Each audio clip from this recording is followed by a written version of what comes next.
السلام علیکم ورحمۃ اللہ وبرکاتہ۔ حضرات سامعین، زکوٰۃ کے سلسلے میں مسائل آج عرض کرنا ہے۔ زکوٰۃ کے لیے قرآن اور حدیث میں عام طور سے دو لفظ کا استعمال کیا ہے، زکوٰۃ اور صدقہ۔ صدقات یہ واحد ہے، اس کا جمع ہے صدقات۔ اصل میں آگے یہ بات آئے گی، یہ لفظ استعمال ہوگا، تو پہلے اس کے مفہوم کو تھوڑا سمجھ لیتے ہیں۔ صدقات واحد صدقہ ہے۔ صدقہ کے معنی آتے ہیں خلوص کے اور سچائی کے، یعنی اور شریعت میں صدقہ کہتے ہیں اللہ کی خوشنودی کے خاطر اللہ کے محتاج بندوں کو کچھ دینا، یہ صدقہ ہے۔ صدقہ کا لفظ ذرا عام ہے زکوٰۃ کے مقابلے میں، یعنی زکوٰۃ صدقہ بول کر کے زکوٰۃ بھی مراد لیتے ہیں۔ ہم اصل میں زکوٰۃ کے بارے میں گفتگو کریں گے، یاد رکھیے ہر جگہ ہم لفظ زکوٰۃ ہی استعمال کریں گے۔ اب یہ جو صدقہ اس کا زکوٰۃ ہے، تو زکوٰۃ کے لفظی معنی ہیں طہارت یعنی پاکی، برکت، بڑھوتری کے۔ یہ زکوٰۃ کے لفظ، اور شریعت میں زکوٰۃ کہتے ہیں مخصوص مقدار پر شریعت کی طرف سے متعین کیا ہوا مقدار کو شریعت کی طرف سے بتائے ہوئے اشخاص پر خرچ کرنا، یہ ہے زکوٰۃ۔ اس میں وہ تینوں مفہوم پائے جاتے ہیں جو اس کے لفظی معنی ہیں، یعنی پاکی بھی ہے، اگر آدمی زکوٰۃ دیتا ہے تو اس کا مال پاک ہو جاتا ہے، زکوٰۃ دیتا ہے تو اس کے مال میں اللہ تعالیٰ برکت دیتا ہے، زکوٰۃ دیتا ہے تو اللہ تعالیٰ اس کے مال کو بڑھاتا بھی ہے۔ اب زکوٰۃ کی کتنی قسمیں ہو سکتی ہے، یا صدقہ کی کتنی قسمیں ہو سکتی ہے، تو اس کی تین: فرض، واجب، سنت۔ اب فرض کیا ہے، کون سے صدقات فرض ہیں؟ تو نمبر ایک یہی زکوٰۃ، جس کا مفہوم واضح کیا گیا۔ اسی طرح سے زمین سے پیدا ہونے والے جو اناج ہے، غلہ ہے، اس کی طرف سے اس پر شریعت عشر مقرر کرتی ہے، اس کو عشر کرتے ہیں، تو وہ بھی فرض ہے۔ اور اسی طرح سے جانوروں پر بھی، سائمہ جانوروں پر بھی زکوٰۃ ہے، مخصوص تعداد پر، مخصوص مقدار میں۔ تو چونکہ ہم زکوٰۃ کا صرف مسئلہ بیان کرنا چاہتے ہیں، اور اس لیے ان دونوں چیزوں کو، یعنی عشر اور سائمہ جانور کی زکوٰۃ کو چھوڑ دیتے ہیں۔ اور واجب صدقہ تو صدقہ فطر ہے، اور بندہ کبھی کبھی اپنی ضرورت کے پوری ہونے کے لیے اللہ کے سے وعدہ کرتا ہے کہ اے اللہ ہمارا یہ کام تو پورا کر دے تو ہم یہ خرچ کریں گے، تو اس کو صدقہ واجبہ کہتے ہیں۔ اور نفل تو ان دونوں کے علاوہ جو اللہ کی خوشنودی کے لیے بندہ خرچ کرے، اس کو نفل کہتے ہیں۔ اب ہم معلوم کر لیتے ہیں کہ زکوٰۃ کن مالوں پر، یا زکوٰۃ کن پر فرض ہوتی ہے۔ تو سب سے پہلے مسلمان ہونا، یعنی غیر مسلموں پر زکوٰۃ فرض نہیں ہے۔ اسی طرح سے بالغ ہونا، یعنی نابالغوں کے پاس کتنا بھی مال ہو تو شریعت ان سے زکوٰۃ کا مطالبہ نہیں کرتی ہے۔ عاقل ہونا، یعنی مجنون اور دیوانوں کے اوپر زکوٰۃ نہیں ہے۔ اسی طرح سے زکوٰۃ کی فرضیت کا علم ہونا۔ یہ چار باتیں ہیں جس مسلمان کے اندر، یہ چار باتیں یعنی مسلمان ہونا، عاقل ہونا، بالغ ہونا اور زکوٰۃ کی فرضیت کا علم ہونا۔ جس شخص کے اندر یہ چاروں صفت پایا جائے تو اس کے اوپر زکوٰۃ فرض ہو جاتی ہے۔ لیکن کتنا مال ہونا، اس کی تفصیل یہ ہے کہ کس مال پر یعنی زکوٰۃ فرض ہوتی ہے۔ تو مال بقدر نصاب ہو، مال بقدر نصاب ہو، اور وہ مال نامی ہو۔ مال نامی کس کو کہتے ہیں؟ مال نامی یعنی بڑھنے والا مال، وہ مال جس کے اندر بڑھنے کی صلاحیت ہو، اس کو مال نامی کہتے ہیں۔ مال نامی خلقتاً یعنی پیدائشی طور پر دو طرح کے مالوں کو شریعت نے مال نامی تسلیم کیا ہے، مانا ہے۔ نمبر ایک سونا، نمبر دو چاندی۔ اور تیسری صورت ہے مال نامی کی، وہ یہ ہے کہ اگر کوئی شخص، وہ خلقتاً تو نامی نہیں ہے لیکن عملاً اس کو نامی مانا ہے شریعت نے، وہ مال جو تجارت کی نیت سے آدمی جمع کرے یا خریدے۔ تو چونکہ تجارت کا جو مال ہوتا ہے اس کا مقصود اس میں نفع حاصل کرنا ہوتا ہے، تو ایک طرح سے وہ بڑھوتری ہوا، اسی لیے عملاً وہ مال نامی ہے۔ اب ہم آتے ہیں کہ بقدر نصاب کا ہونا، تو نصاب شریعت نے کن چیزوں کے اندازے پر مقرر کیا ہے؟ تو یاد رکھیے وہ ہے سونا یا چاندی۔ صاحب نصاب اس کی 3 صورتیں ہو سکتی ہے۔ نمبر 1، ان کے پاس صرف سونا ہو۔ نمبر 2، صرف چاندی ہو۔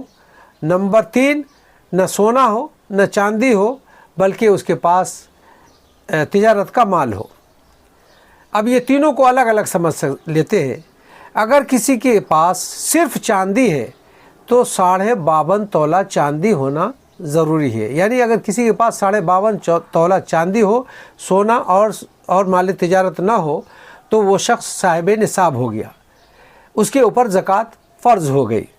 اگر کسی کے پاس صرف سونا ہے، نہ چاندی ہے اور نہ مال تجارت ہے، تو 7.5 تولہ سونا ہے تو وہ صاحب نصاب ہو گیا، اس کے اوپر زکوٰۃ فرض ہو جائے گی۔